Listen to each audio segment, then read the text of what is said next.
Travis Wayne Goodsell, back from my weekly trip. Well, on my trip, I had several stuff to go over, so I'm selecting the resurrection. You know how the Book of Mormon talks about the resurrection, as the New Testament talks about the resurrection?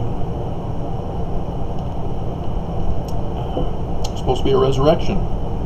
And yet, archaeologists, those scientists telling us our religion, yeah, they keep finding little children, dead bodies, who date into the BCEs. What's all that about? How do we explain that as a church? As the Church of Jesus Christ of Latter-day Saints, which believes in the historical Jesus of the Roman period, who died, was resurrected, and therefore everybody during that time period into the BCs was resurrected with them. Those who were of the celestial glory. Because Mormons believe in 3 kingdoms of glory, and so the second level is after the latter days with the onset of the millennium. So it's sometime later on.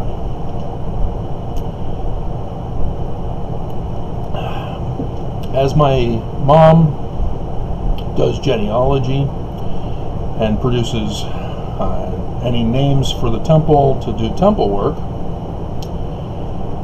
she ran the whole file in the beginning. It was back with the Temple Ready program,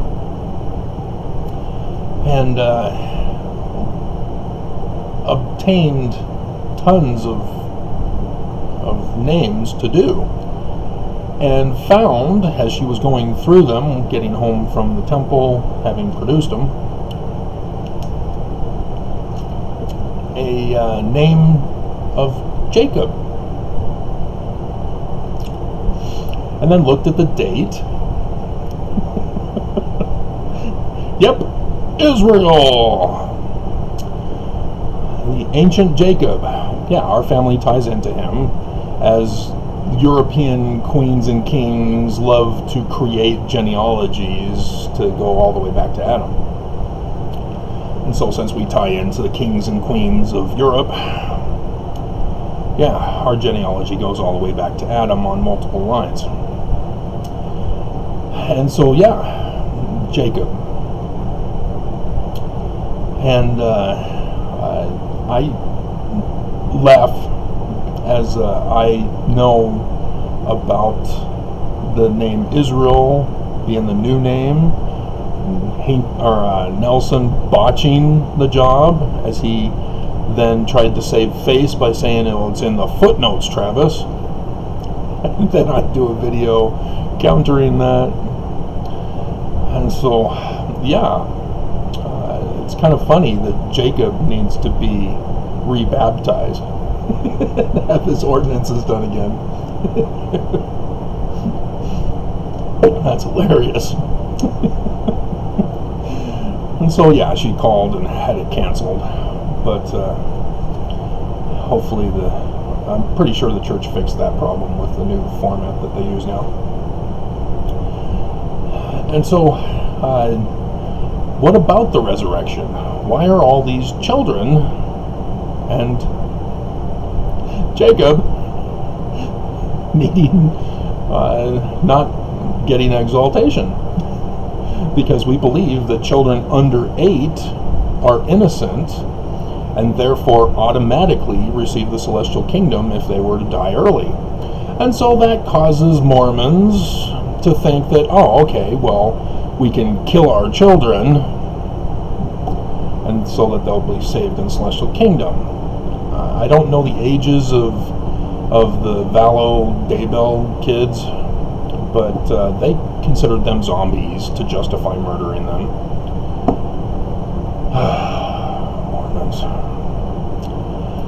So, yeah, what's going on? Is the church not true?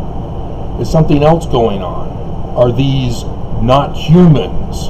Are these placed from outer space to deceive us? My mom literally believed that for the dinosaurs.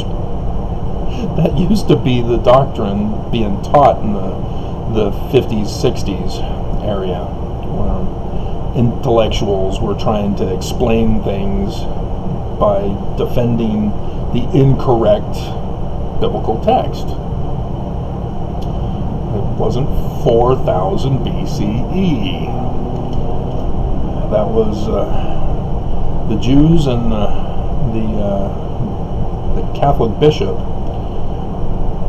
who assigned dates that early in the time frame. The Egyptians, however, nope, they go way back. The only problem is Egyptologists refuse to go back. Knuckleheads. So as a result, Assyriologists then claim that they are the older civilization. No. And so, yeah. Well, again, remember historical Jesus? How did Jesus of the Gospels become historical? Yeah, become historical.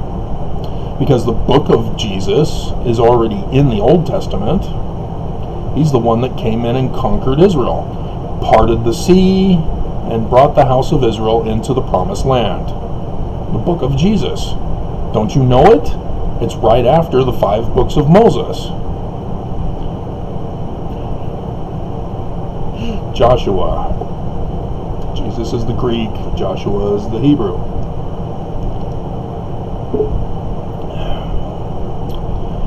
And so, yes, Constantine, Emperor Constantine, was realizing that the Christians just won't die. And we're not talking current Christians. We're talking therapeutic Christians. And if you don't know therapeutic, big difference. Constantine created Christianity. After his created Jesus made him historical. Historical. I need to make sure not hysterical. And created a brand new Greek word that still to this day nobody knows. If they claim they know, they're lying to you. There is no word for it other than a fake God, because it's supernatural and therefore cannot be comprehended by the natural. And as we are natural, we are not capable of comprehending that it is supernatural. And thus it is automatically deleted as an argument. It cannot exist by its very nature. It is not real. And so, he then went to the Israel sites and started claiming where the birth was, where the death was, where the tomb was, etc. Constantine. That's how he conquered the therapeutic Christians and turned them into the Christians we now know today. And they're all fractured now. They're the clay feet of Daniel's dream that just shattered. That's Christianity. They are not one. They are not one in belief. They have the same God, but they attribute different natures and characters to him because of the way they interpret the Bible. Baptists are not Methodists. Methodists and Baptists are not Presbyterians. Evangelicals are completely different, etc., etc., etc. Then we get to the orthodoxies. The Greek, the Russian, the Eastern, the Western, the Roman. It's fractured. And so the Pope tries to claim that all Christians are under his rule, and all the rest say, oh, hell no.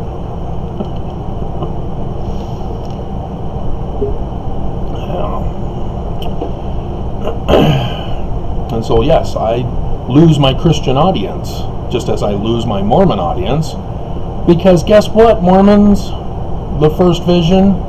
Oh, he never calls himself Jesus, does he? Joseph says 2 personages, and it's a dream.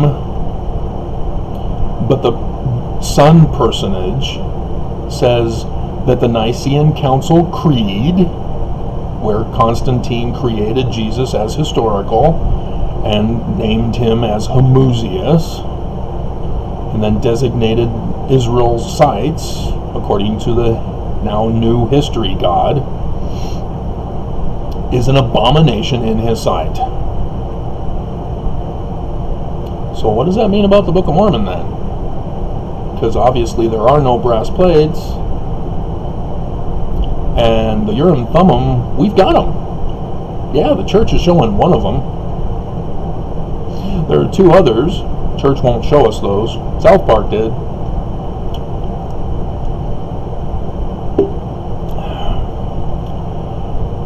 Yeah, the Book of Mormon is not a history either. So are we just going to deny this? Travis, you're wrong, you're evil, you're apostate, you're Korahor. And continue to live the big lie of Christianity. Knowing full well, because the majority of missionaries were forced to memorize the first vision. I just quoted back the scripture, no man should strive for the mastery. It was called the Mastery Program, where we had to memorize. And so that scripture became very helpful to get away with memorization. And so, yeah, Jesus coming to the Americas in 3rd Nephi chapter 11. Uh-oh. What do we do? Because guess what? There was no resurrection of the dead. Now we understand why there are still little children in the ground, well, now dug up, but found dead prior to in the BC area. It's not complicated, but the matter at hand is, are you pursuing truth like the scriptures tell us to? The truth will set you free, all that stuff. God of truth, if it's true, it's from God, and if it's from God, it's good. Or are you going to continue with the lie, which is the tactic used by the author of all lies?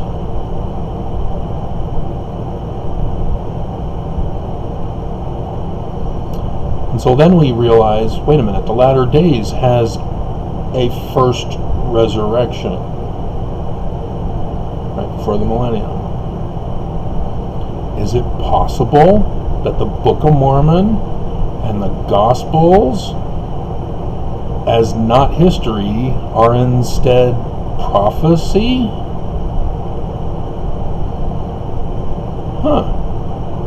Maybe that explains why nobody can match the archaeological record talked about in the Book of Jesus with the actual sites in Israel. They're the wrong order and the wrong time period.